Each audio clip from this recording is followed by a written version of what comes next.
এটা সরানো না, থাকুক থাকুক।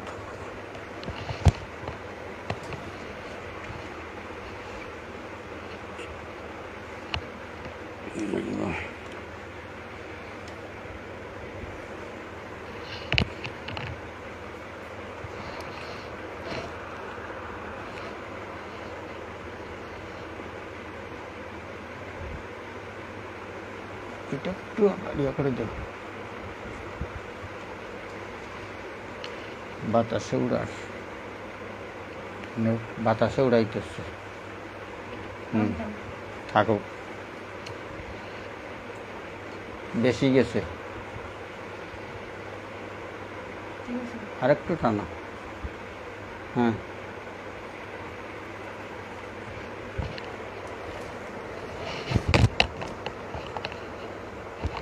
বাস।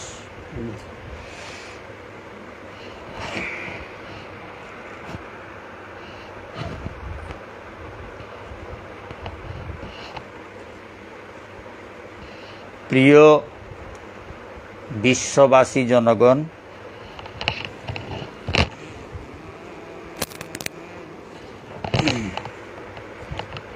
আজ মঙ্গলবার 25/6/2024 ইংরেজি তারিখ।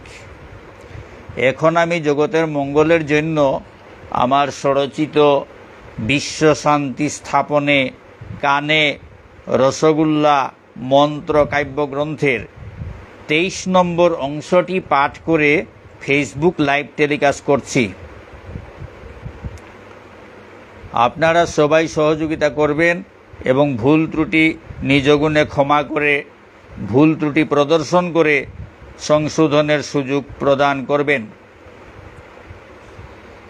উল্লেখ্য, এই ভিডিওটি ইউটিউবে আপলোড করার পর ফেসবুক গ্রুপে ইউটিউব লিংক শেয়ার করা হবে। আপনারা উপভোগ এবং সহযোগিতা করবেন। রাধে রাধে।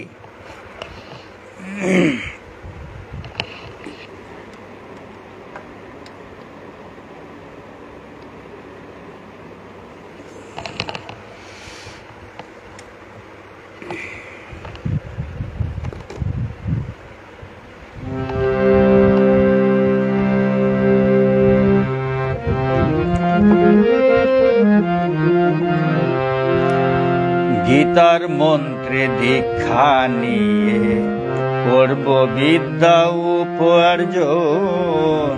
গীতার মন্ত্রে দীক্ষা নিয়ে করব বিদ্যা উপার্জন।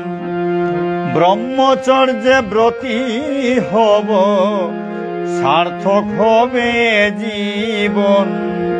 ব্রহ্মচর্যে ব্রতী হব, সার্থক হবে জীবন। জ্ঞানে পরিপূর্ণ হব, শুদ্ধ হবে অন্তর।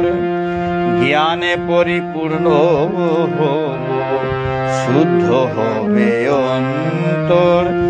না না এহেন পথ ছাড়ব না আর, ছাড়ব না আর, ছাড়ব না। এ যে মহাজাগরণ, আমরা সবাই মানুষ, মানুষের সন্তান। আমরা সবাই মানুষ, মানুষের সন্তান। পশুর মতো কেন কাটাবো দিন হেলায়? পশুর মতো কেন কাটাবো দিন হেলায়? কেন এত অপমান? আমরা সবাই মানুষ মানুষের সন্তান, আমরা সবাই মানুষ মানুষের সন্তান।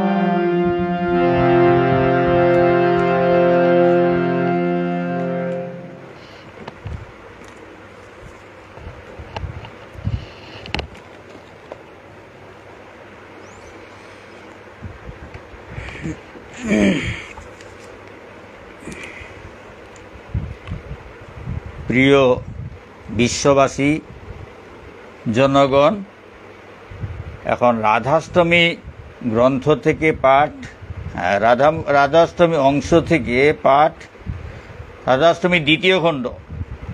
এই কানে রসগোল্লা মন্ত্র কাব্যগ্রন্থের রাধাষ্টমী দ্বিতীয় খণ্ড, সেই অংশ থেকে পাঠ চলছে। গতদিন পাঠ হয়েছে প্রেমের পতন, বৈষ্ণব অপরাধ, এইগুলো। এখন শুরু করছি রিপুর কৃষ্ণ ভক্তি।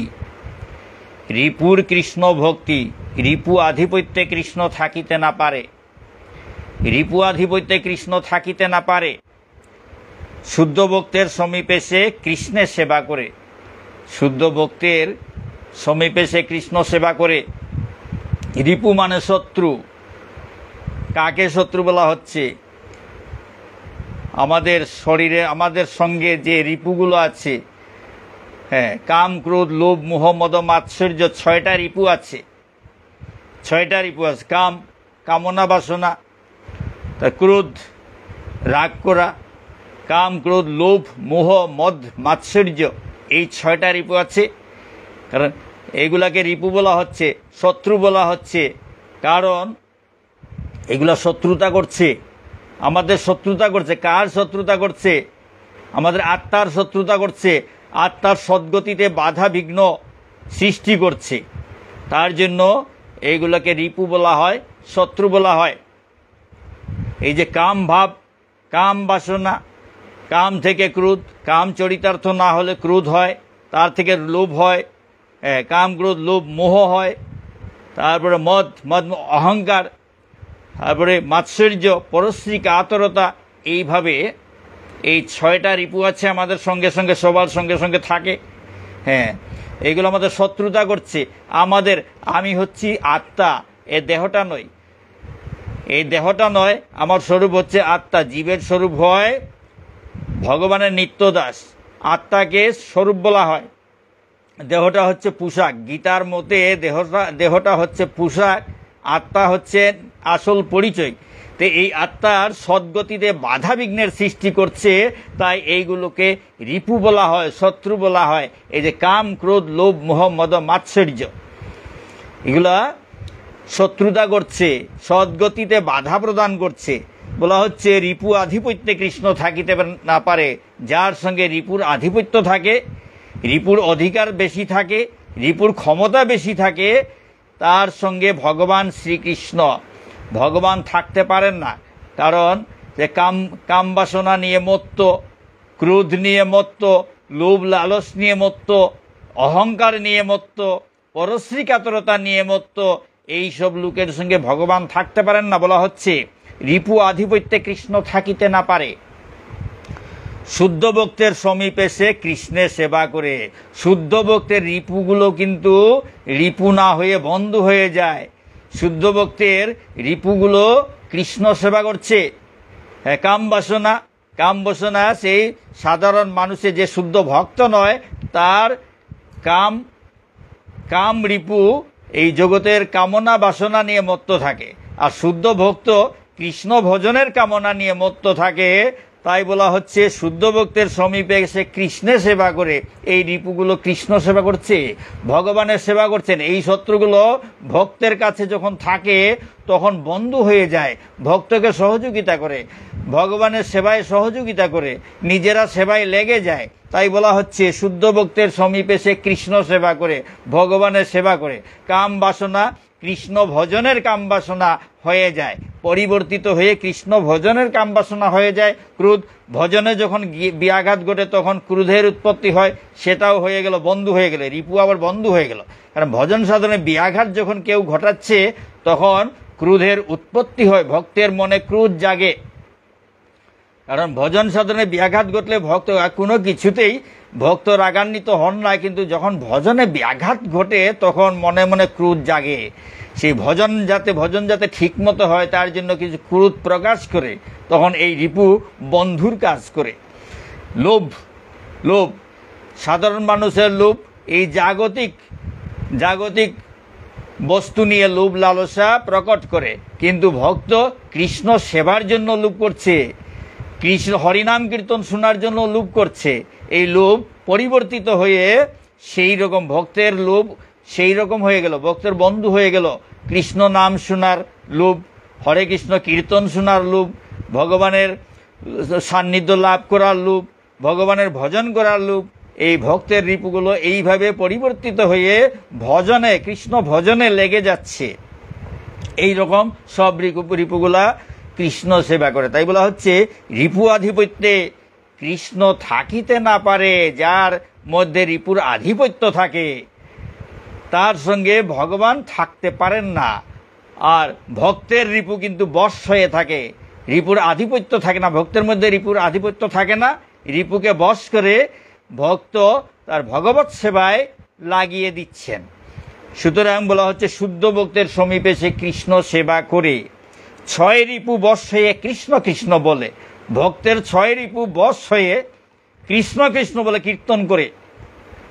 শুদ্ধ ভক্তের সঙ্গে ওরাও বৃন্দাবনে চলে, সঙ্গের গুণে শিলা ভাসে। শুদ্ধ ভক্তের সঙ্গে ওই রিপুগুলো, শুদ্ধ ভক্ত বৃন্দাবনে যায়, তার মন সবসময় বৃন্দাবনে ঘুরে, তাই শুদ্ধ ভক্তের রিপুগুলাও বৃন্দাবনে ঘুরে।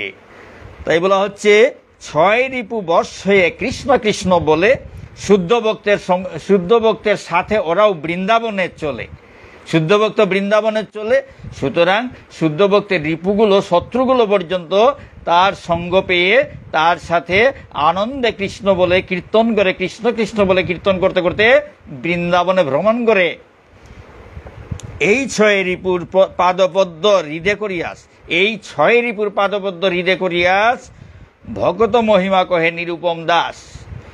এই 6 রিপুর আধিপত্য, এই 6 রিপু বলতে কার বুঝে? সেই শুদ্ধ ভক্তদের 6 রিপুর কথা বলা হচ্ছে। এই শুদ্ধ ভক্তের 6 রিপু, যা শুদ্ধ ভক্তের সঙ্গে থাকতে থাকতে ওরা ভক্ত হয়ে গেছে, হরে কৃষ্ণ কীর্তন করে বৃন্দাবনে ভ্রমণ করে। এই ধরনের রিপু পরম ভক্তদের, শুদ্ধ ভক্তদের যে 6 রিপু, তাদের পাদপদ্ম, এই 6 রিপুর পাদপদ্ম হৃদে করিয়াস ভকত মহিমা কহে নিরুপম দাস। ভকত মহিমা কহে নিরুপম দাস, এই ভক্তের মহিমা কীর্তন করছে নিরুপম দাস। নিরুপম হচ্ছে কৃষ্ণের দাস, তাই নিরুপম দাস বলা হচ্ছে। ভক্ত মহান ভক্ত, শুদ্ধ ভক্তদের রিপুগুলো পর্যন্ত কৃষ্ণ সেবায় লেগে যাচ্ছে। সঙ্গের গুণে কি না হয়, সঙ্গের দোষে বর্ণ ধরে, সঙ্গের গুণে শিলা ভাসে। তো ভক্ত সঙ্গ পেয়ে সৎসঙ্গে স্বর্গবাস, অসৎসঙ্গে সর্বনাশ। ভক্তের সঙ্গ পেয়ে এই রিপুগুলো বৃন্দাবন বাস করছে, বৃন্দাবন ভ্রমণ করছে। সৎসঙ্গে স্বর্গবাস, অসৎসঙ্গে সর্বনাশ। সনমিহ সজ্জন, শঙ্করাচার্য বলেছেন, সনমিহ সজ্জন সঙ্গতি রেখা ভবতি ভবারণব তরণে নৌকা। ক্ষণমাত্র সাধুসঙ্গ হলে পরে সেই সাধুসঙ্গটা ভবসাগর পার হওয়ার সময় নৌকা হয়ে পার করে দেয়। এই কবিতাটি রিপুর কৃষ্ণ ভক্তি কবিতাটি, ছোট্ট কবিতাটি এখানে শেষ হলো। তার পরবর্তী কবিতা হচ্ছে গ্রন্থত্রয় মাহাত্ম্য। গ্রন্থত্রয় মাহাত্ম্য, এখানে কোন কোন গ্রন্থের কথা বলা হয়েছে? ভগবদ গীতা, শ্রীমদ্ ভাগবত এবং শ্রী চৈতন্য চরিতামৃত, এই 3টা গ্রন্থের কথা এখানে বলা হয়েছে। ভগবদ গীতা কৃষ্ণের শ্রীমুখের বাণী, ভগবদ গীতা কৃষ্ণের শ্রীমুখের বাণী। এক পাত্রে ঢালিয়াছে সব জ্ঞান আনি, এক পাত্রে ঢালিয়াছে সব জ্ঞান আনি। ভগবদ গীতা কৃষ্ণের শ্রীমুখের বাণী এক পাত্রে ঢালিয়াছে সব জ্ঞান আনি। এই যে শ্রীমদ্ ভগবদ গীতা হচ্ছে ভগবান শ্রীকৃষ্ণ, পরমেশ্বর ভগবান শ্রীকৃষ্ণের মুখ নিঃসৃত বাণী। এই গীতায় সব জ্ঞান ঢুকিয়ে দিয়েছেন। তাই বলা হচ্ছে ভগবদ গীতা কৃষ্ণের শ্রীমুখের বাণী এক পাত্রে ঢালিয়াছে সব জ্ঞান আনি। ভাগবতে সৃষ্টিতত্ত্ব ভক্ততত্ত্ব জানি, মথুরা গোকুল বৃন্দাবনের কাহিনী। আর ভাগবতে কি আছে? ভাগবতে সৃষ্টিতত্ত্ব আছে, এই জগতের সৃষ্টি কিভাবে হলো, সৃষ্টিতত্ত্ব, ভক্ততত্ত্ব, অনেক মহান মহান ভক্তের তত্ত্ব ভাগবতের মধ্যে আমরা পাই। তাই বলা হচ্ছে ভাগবতে সৃষ্টিতত্ত্ব ভক্ততত্ত্ব জানি, মথুরা গোকুল বৃন্দাবনের কাহিনী। আর মথুরা যেখানে ভগবান শ্রীকৃষ্ণের জন্ম হয়েছিল, মথুরা গোকুলে শ্রীকৃষ্ণের জন্মের পর তাকে গোকুলে নিয়ে রাখা হয়েছিল, সেই গোকুল এবং বৃন্দাবনে যেখানে লীলা বিলাস করেছেন ভগবান শ্রীকৃষ্ণ, রাসলীলা, গোষ্ঠলীলা ইত্যাদি অনেক ধরনের লীলা করেছেন, সেই সব লীলা কাহিনী আমরা পাই। এই ভাগবতে কি আছে? সৃষ্টিতত্ত্ব, ভক্ততত্ত্ব, এই যে প্রহ্লাদ, ধ্রুব আদি মহান মহান ভক্তদের তত্ত্ব আমরা শ্রীমদ্ ভাগবতে পাই। তারপর মথুরা গোকুল আর বৃন্দাবনের কাহিনী সব কিছু আমরা ভাগবতে পাই। চৈতন্য চরিতামৃতে কৃষ্ণ লীলার তাৎপর্য, এই 3 গ্রন্থ পড়ে যারে ইচ্ছা ভোজ। চৈতন্য চরিতামৃত হচ্ছে কৃষ্ণ লীলার তাৎপর্য। এই যে বৃন্দাবনে, মথুরাতে, গোকুলে ভগবান শ্রীকৃষ্ণ যেসব লীলা করেছেন সেগুলো সাধারণ মানুষের পক্ষে বোঝা সম্ভব নয়। সুতরাং সেই সব বুঝিয়ে দেবার জন্য ভগবান শ্রীকৃষ্ণ স্বয়ং কলিযুগে শ্রীরাম নবদ্বীপে গৌরাঙ্গ মহাপ্রভু শ্রীকৃষ্ণ চৈতন্য মহাপ্রভু রূপে অবতীর্ণ হয়েছিলেন এবং তিনি সেই নিজের লীলার তত্ত্ব, লীলার কথা তিনি নিজে বুঝিয়ে দিয়েছিলেন। এই যে ভগবান শ্রীকৃষ্ণ বৃন্দাবনে যে লীলা করেছেন সেটা সাধারণ মানুষের পক্ষে সম্ভব নয়। স্বয়ং ভগবান ছাড়া ভগবানের লীলা তত্ত্ব বুঝা কারো পক্ষে সম্ভব নয়। তাই স্বয়ং অবতীর্ণ হয়ে শ্রীকৃষ্ণ চৈতন্য মহাপ্রভু রূপে সেই লীলা বুঝিয়ে দিলেন সবাইকে। কিভাবে সেখানে ভজন সাধন হয়েছিল, বৃন্দাবনে যে 5টা রসে ভজন হয়েছে, শান্ত, দাস্য, সখ্য, বাৎসল্য, মধুর, এই 5টা রসে কৃষ্ণের ভজনা করতেন। সেই যে 5টা রসের তাৎপর্য, নববিধা ভক্তি, শ্রবণ কীর্তন, স্মরণ বন্দন, অর্চন পূজন, পাদসেবন, দাস্যং, সখ্যম, আত্মনিবেদন, এই যে নববিধা ভক্তি, এই সব বুঝিয়ে দিলেন স্বয়ং মহাপ্রভু। শ্রীকৃষ্ণ চৈতন্য চরিতামৃত পড়লে সেই সব লীলার তাৎপর্য বুঝা যায়, সেই সব ভজনের তাৎপর্য বুঝা যায়, সেই শান্ত, দাস্য, সখ্য, বাৎসল্য, মধুর, এই সব রসের তাৎপর্য বুঝা যায়। তাই বলা হচ্ছে চৈতন্য চরিতামৃতে কৃষ্ণ লীলার তাৎপর্য, এই 3 গ্রন্থ পড়ে যারে ইচ্ছা ভোজ। প্রথমে এই 3 গ্রন্থ পড়ার পর, এই 3 গ্রন্থের জ্ঞান আয়ত্ত করার পর যে কোনো গ্রন্থ পড়তে পারেন। ভগবদ্গীতা, শ্রীমদ্ ভাগবত এবং শ্রী চৈতন্য চরিতামৃত, এই 3টা প্রথমে পড়ে জ্ঞান আহরণ করার পর নিজে সিদ্ধান্ত নেবেন কিভাবে কোন পথে ভজন করা সুবিধাজনক তা নিজে ঠিক করতে পারবেন। প্রথমে এই 3টি গ্রন্থ পড়ে জ্ঞান আয়ত্ত করতে হবে। ভগবদ্গীতা কৃষ্ণের শ্রীমুখের বাণী, স্বয়ং ভগবান শ্রীকৃষ্ণের মুখ নিঃসৃত বাণী গীতা। সুতরাং সেই গ্রন্থ অনুসরণ করা সবার উচিত। ভাগবতের সৃষ্টিতত্ত্ব,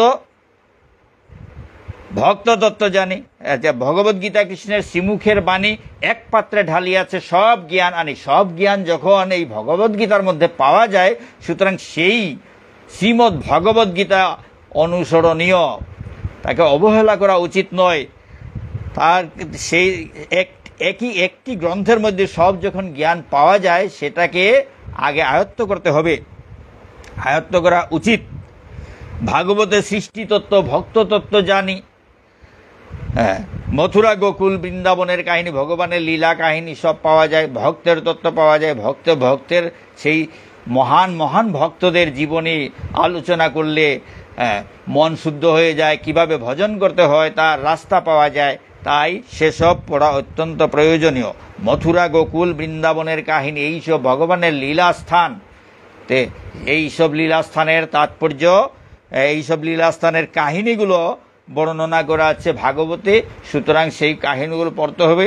তারপর সেই কাহিনীগুলো বুঝতে না পারলে চৈতন্য চরিতামৃত পাঠ করতে হবে। চৈতন্য চরিতামৃত পাঠ করলে পরে কৃষ্ণের লীলার তাৎপর্য, কৃষ্ণ লীলার তাৎপর্য বোঝা যায়। সুতরাং এই গ্রন্থ, এই 3 গ্রন্থ পাঠ করার অনুরোধ জানানো হয়েছে এই কবিতার মাধ্যমে। সাধুশাস্ত্র গুরুবাক্য হৃদয় করিয়াস, গ্রন্থের মাহাত্ম্য কহে নিরুপম দাস। গ্রন্থের মাহাত্ম্য কহে নিরুপম দাস, সাধুশাস্ত্র গুরুবাক্য হৃদয় করিয়াস, গ্রন্থের মাহাত্ম্য কহে নিরুপম দাস। এই কবিতাটি এখানে শেষ হল, গ্রন্থত্রয় মাহাত্ম্য। তার পরবর্তী কবিতা হচ্ছে ঈশ্বরের লীলা। ঈশ্বরের লীলা যে যাহাই করুক তারা উপলক্ষ মাত্র, যে যাহাই করুক তারা উপলক্ষ মাত্র, সব ঈশ্বরের লীলা বলে সর্বশাস্ত্র। যে যাহাই করুক না কেন সব কিছু ঈশ্বরের লীলা। সবাই উপলক্ষ হতে পারে, যে যাহাই করুক তারা উপলক্ষ মাত্র, সব ঈশ্বরের লীলা বলে সর্বশাস্ত্র। সর্বশাস্ত্র মতে সব কিছুই, যাহা কিছু হয় সব কিছু ঈশ্বরেরই লীলা। তা সর্বশাস্ত্র মতে পাপী দণ্ড ভোগ করে পুণ্যে সুখ হয়, তাও ঈশ্বরের লীলা, অন্য কিছু নয়। পাপী দণ্ড ভোগ করতেছে, তাও ঈশ্বরের লীলা। পুণ্যে সুখ হয়, পুণ্য কর্ম করলে আনন্দ পাওয়া যায়, তাও ঈশ্বরের লীলা, তাও ঈশ্বরের লীলা, অন্য কিছু নয়। সৃষ্টি স্থিতি লয় আদি যাহা কিছু হয়, সৃষ্টি স্থিতি লয় আদি যাহা কিছু হয়, সব ঈশ্বরের লীলা, অন্য কিছু নয়। সৃষ্টি স্থিতি লয় আদি, সৃষ্টি স্থিতি প্রলয় আদি যাহা কিছু হয় সব ঈশ্বরের লীলা, অন্য কিছু নয়। সাধুশাস্ত্র গুরুবাক্য শিরোধার্য করি, তত্ত্ব কহে নিরূপম দন্তে তৃণ ধরি। সাধুশাস্ত্র গুরুবাক্য শিরোধার্য করি, তত্ত্ব কহে নিরূপম দন্তে তৃণ ধরি। নিরূপম, হ্যাঁ, নিজের কোনো কিছু বলছে না, সব সাধুশাস্ত্র গুরুবাক্য সেগুলোকে শিরোধার্য, শিরে মস্তকে ধারণ করে কথা বলছে, তাদের কথাই বলছেন, অন্য নূতন কিছু বলছেন না। তার পরবর্তী কবিতা হচ্ছে, এই ঈশ্বরের লীলা কবিতাটি শেষ হলো এখানে। তার পরবর্তী কবিতাটি হচ্ছে কলি কালী। এই কলিযুগের কথা বলা হচ্ছে, কলি কালী, কলিযুগের পরিস্থিতির কথা বলা হচ্ছে। একজনের সুখে অন্যের হয় মনপীড়া। এই কলিযুগে দেখা যাচ্ছে একজনের সুখ দেখলে আরেকজনের মনে দুঃখ হয়। একজনের সুখে অন্যের হয় মনপীড়া, একজনের দুঃখে অন্য সুখে আত্মহারা। একজনের আনন্দ দেখলে আরেকজন দুঃখিত হয়, আবার একজনের দুঃখ দেখলে আরেকজন খুব আনন্দিত হয়ে আত্মহারা হয়ে যায়। একজনের সুখে অন্যের হয় মনপীড়া, একজনের সুখ দেখলে আরেকজনের মনপীড়া হয়, মনে দুঃখ হয়। আরেকজনের আবার কি হচ্ছে, একজনের দুঃখ দেখলে আরেকজন খুব আনন্দিত হয়, আনন্দে আত্মহারা হয়ে যায়। এই কলিযুগের ছবি। একজনের ধন দেখে অন্যজন কান্দে, একজনের ধন দেখে অন্যজন কান্দে। অর্থহীনে দেখে ধনী উঠে বসে চান্দে। একজনের ধন দেখলে আরেকজন খুব কষ্ট পায়, মনে দুঃখ পেয়ে কান্নাকাটি করে। আর যার অর্থ নাই, টাকা পয়সা নাই, গরিব, তাকে দেখলে আরেকজন অহংকার করে উঠে বসে চান্দে। হ্যাঁ, একজনের ধন দেখে অন্যজন কান্দে, অর্থহীনে দেখে ধনী উঠে বসে চাঁদে। একজনের সুনাম শুনে ছিদ্র খুঁজে অন্য, একজনের বদনামে আরেকজন ধন্য। একজনের সুনাম শুনে, একজনের যখন সুনাম শুনে আরেকজন কি করে ছিদ্র খুঁজছে, ওর বদনাম করার চেষ্টা করছে, ওর কোনো ছিদ্র পাওয়া যায় কিনা, কোনো দোষ পাওয়া যায় কিনা তা খোঁজাখুঁজি করে। একজনের সুনাম শুনে ছিদ্র খুঁজে অন্য, একজনের বদনামে, আর একজনের যখন বদনাম হয় তখন আরেকজন ধন্য হয়ে যায়। বাহ, আমার জীবনটা ধন্য হলো, ওর এত বদনাম হয়েছে, আমার আনন্দের সীমা নাই, এইভাবে নিজেকে ধন্য মনে করে। এই হচ্ছে কলিযুগের চরিত্র। একজনের সুনাম শুনে ছিদ্র খুঁজে অন্য, একজনের বদনামে আরেকজন ধন্য। এক অতি সুন্দর অন্য করে হিংসা, এক অতি কুৎসিত তার আঁকে নকশা। একজন যদি খুব সুন্দর হয়ে যায় আরেকজনে তাকে হিংসা করে, আর একজন যদি খুব কুৎসিত হয়ে যায়, অসুন্দর হয়ে যায়, তাহলে তার নকশা আঁকে, তার ছবি আঁকা শুরু করে আরেকজনে তার ছবি আঁকে। কি রকম কুৎসিত চেহারা দেখুন বলে এই ছবি এঁকে দেখাচ্ছে। এই হচ্ছে কলিযুগের চরিত্র। এক অতি কুৎসিত, এক অতি সুন্দর অন্য করে হিংসা, এক অতি কুৎসিত তার আঁকে নকশা, তার নকশা অঙ্কন করে। যদি কুৎসিত হয়, আর যদি সুন্দর হয় তাকে হিংসা করে, আর যদি কুৎসিত হয় তাহলে তার নকশা অঙ্কন করে সবাইকে দেখিয়ে আনন্দ প্রকাশ করে। কারো ভালো ব্যবহার সে পায় ধিক্কার। কারো যদি ব্যবহার ভালো হয় সে ধিক্কার পায়, তাকে ধিক্কার দেওয়া হয়। কারো দুর্ব্যবহার সে পায় নিস্তার, আর কারো দুর্ব্যবহার সে নিস্তার পেয়ে যায়। যে ভালো ব্যবহার এ ধিক্কার পায়।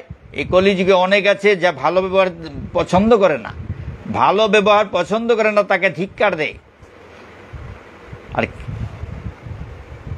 কারো দুর্ব্যবহার, কারো খারাপ ব্যবহার দেখে আবার কেউ কেউ খুব ভালো পছন্দ করে। কারো দুর্ব্যবহার সে পায় নিস্তার, তাকে নিস্তার দেওয়া হয়, রেহাই পেয়ে যায়। কিন্তু ভালো ব্যবহার করেও রেহাই পাওয়া যায় না, ধিক্কার পায়। নির্দোষী শাস্তি পায়, অপরাধী রক্ষা পায়। আদালতেও এরকম হচ্ছে, নির্দোষী শাস্তি পায় আর অপরাধী রক্ষা পায়। যে যার কোনো দোষ নাই তাকে দোষী সাব্যস্ত করে শাস্তি দেওয়া হয়। এই হচ্ছে কলিযুগের ঘটনা, ব্যাপার। নির্দোষী শাস্তি পায়, অপরাধী রক্ষা পায়, আর অপরাধী রক্ষা পেয়ে যায়। আর নির্দোষী যে কোনো দোষ না করেও তাকে শাস্তি দেওয়া হয়। মূর্খ সম্মান লোভে জ্ঞানী পড়ে তার পায়। আর মূর্খ যে সে সম্মান লাভ করে এই জগতে, এই কলিযুগে মূর্খকে সম্মান দেওয়া হয়, আর জ্ঞানীরা তাকে প্রণাম করে, তার পায়ে পড়ে। এই কলিযুগে এই রকম ঘটনা দেখা যাচ্ছে, মূর্খকে সম্মান দেওয়া হচ্ছে আর জ্ঞানী লোকেরা তাকে প্রণাম করছে পায়ে পড়ে। মূর্খ সম্মান লোভে জ্ঞানী পড়ে তার পায়। নির্দোষী শাস্তি পায়, অপরাধী রক্ষা পায়। মূর্খ সম্মান লোভে জ্ঞানী পড়ে তার পায়।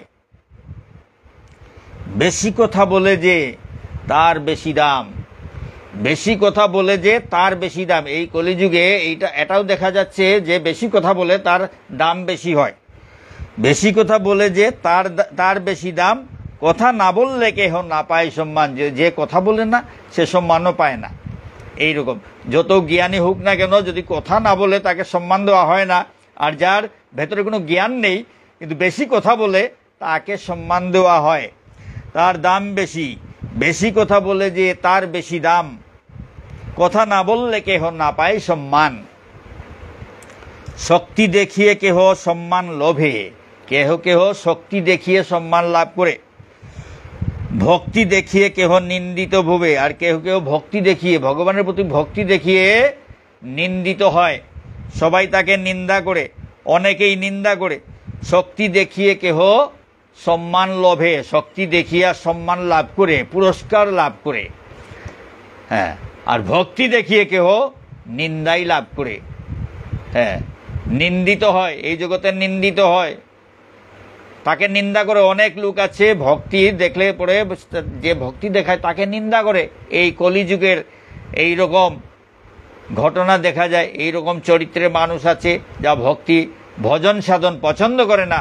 ওরা যে ভক্তি দেখায়, যে ভজন সাধন করে তাকে নিন্দা করে, আর যে শক্তি দেখায় তাকে সম্মান দেওয়া হয়, পুরস্কৃত করা হয়। সাধন ভজনে লোকে করে উপহাস, জুয়া খেলা মদ্যপানে সুখে অট্টহাস। সাধন ভজনে অনেক লোক আছে সাধন ভজন করলে উপহাস করে, আর জুয়া খেলা মদ্যপান যদি দেখে সুখে অট্টহাস, আনন্দে অট্টহাসি হাসে। এইভাবে এই জগতের লোক, এই কলিযুগের লোকেরা এই রকম যে ভজন সাধন করলে পছন্দ করে না। সাধন ভজনের লোকে করে উপহাস, উপহাস করে, নেগলেক্ট করে। আর জুয়া খেলা মদ্যপান যদি দেখে তাহলে আনন্দে উচ্চ কণ্ঠে হাসে, উচ্চ অট্টহাসি হাসে, মানে খুব আনন্দ পায়, আনন্দ প্রকাশ করে, হাসি অট্টহাসির মাধ্যমে আনন্দ প্রকাশ করে। জুয়া খেলা মদ্যপান যদি দেখে তখন এইরকম কেউ কেউ আছে এই কলিযুগের চরিত্র। জুয়া খেলা মদ্যপান দেখলে অট্টহাসি প্রকাশ করে, সুখ প্রকাশ করে, আনন্দ প্রকাশ করে অট্টহাসির মাধ্যমে। আর সাধন ভজনে নেগলেক্ট করে, উপহাস করে। সাধন ভজন যদি কেউ করে তাহলে অনেকেই নেগলেক্ট করে, উপহাস করে। কলিযুগে বেশিরভাগ লোক এই ধরনের ভালো কাজ পছন্দ করে না। সাধন ভজন করলে উপহাস করে, নেগলেক্ট করে। আর জুয়া খেলা মদ্যপান এইসব কুকর্ম যদি দেখে তাহলে ওরা আনন্দে অট্টহাসির মাধ্যমে আনন্দ প্রকাশ করে। সাধকের দোষ ধরে দেখায় পাণ্ডিত্য। অনেক আছে সাধকের দোষ ধরে পাণ্ডিত্য দেখায়। অসতের গুণ গেয়ে ঊর্ধ্ববাহু নৃত্য। আর যে অসৎ তার গুণ গেয়ে ঊর্ধ্ববাহু নৃত্য, হাত তুলে নাচতে শুরু করে। হ্যাঁ, অসতের গুণ গেয়ে ঊর্ধ্ববাহু নৃত্য, সাধকের দোষ ধরে দেখায় পাণ্ডিত্য। হ্যাঁ, এইরকম দেখা যাচ্ছে অনেক লোক আছে সাধু সজ্জনের দোষ ধরাধরি করে, পাণ্ডিত্য প্রদর্শন করে। সাধকের দোষ ধরে দেখায় পাণ্ডিত্য। অসতের গুণ গেয়ে ঊর্ধ্ববাহু নৃত্য, অসতের গুণ গেয়ে ঊর্ধ্ববাহু নৃত্য। অসতের গুণ কীর্তন করে হাত তুলে ঊর্ধ্ববাহু নৃত্য করে নাচতে শুরু করে, হাত তুলে নাচে, এত আনন্দ। হ্যাঁ, বিপরীত আচরণ বিপরীত লোকের, এই কলিযুগের বিপরীত আচরণ বিপরীত লোকের সাধ্যমতো তুলে ধরি চিত্র জগতের। এই জগতের চিত্র সাধ্যমতো তুলে ধরেছি। পরচর্চা পরনিন্দায় শান্তি নাহি আসে, পরচর্চা পরনিন্দায় শান্তি নাহি আসে। এই দুস্ত্যাগে শান্তি আসে অনায়াসে, এই দুস্ত্যাগে শান্তি আসে অনায়াসে। পরচর্চা পরনিন্দায় শান্তি নাহি আসে, এই কথা মনে রাখতে হবে। পরচর্চা পরনিন্দায় কিন্তু শান্তি পাওয়া যায় না। এই দুস্ত্যাগ করলে অনায়াসে শান্তি এসে যায়। তাই বলা হচ্ছে পরচর্চা পরনিন্দায় শান্তি নাহি আসে, এই দুস্ত্যাগে শান্তি আসে অনায়াসে। এখানে আজকের পাঠ শেষ হলো।